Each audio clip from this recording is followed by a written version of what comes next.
അസ്സലാമു അലൈക്കും വറഹ്മത്തുള്ളാഹി വബറകാതുഹു. അള്ളാഹു ഒരാളെ വെറുത്താൽ ഈ 3 പ്രധാനപ്പെട്ട ലക്ഷണങ്ങൾ നമുക്ക് കാണാൻ സാധിക്കും. ഒന്നാമത്തത് നല്ലത് കേൾക്കാനുള്ള മടി.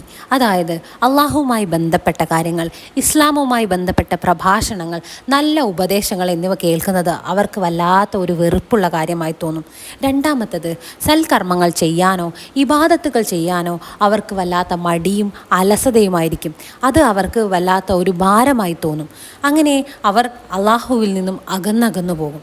മൂന്നാമത്തെ പ്രധാനപ്പെട്ട ലക്ഷണം, ഹറാമുകൾ ചെയ്യുവാൻ അവർക്ക് യാതൊരു മടിയും തോന്നുകയില്ല.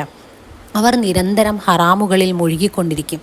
അവർ ഹറാമുകൾ ചെയ്യുമ്പോൾ പശ്ചാത്തപിക്കാനോ അവർക്ക് അതിൽ തൗബ ചെയ്ത് തിരിച്ചു മടങ്ങാനോ ഉള്ള ഒരു മനസ്സ് ഉണ്ടാവുകയില്ല. പലപ്പോഴും നമ്മൾ കരുതാറുണ്ട്, ഒരു സാമ്പത്തിക നഷ്ടമോ അല്ലെങ്കിൽ ഒരു ആരോഗ്യ പ്രശ്നമോ അല്ലെങ്കിൽ ഒരു വിഷമമോ വന്നാൽ അത് അള്ളാഹുവിൻ്റെ വെറുപ്പിൻ്റെ അടയാളമാണെന്ന്. പക്ഷേ അള്ളാഹുവിൻ്റെ വെറുപ്പിൻ്റെ അടയാളം അവനെ മറന്നുകൊണ്ട് ജീവിക്കലാണ്.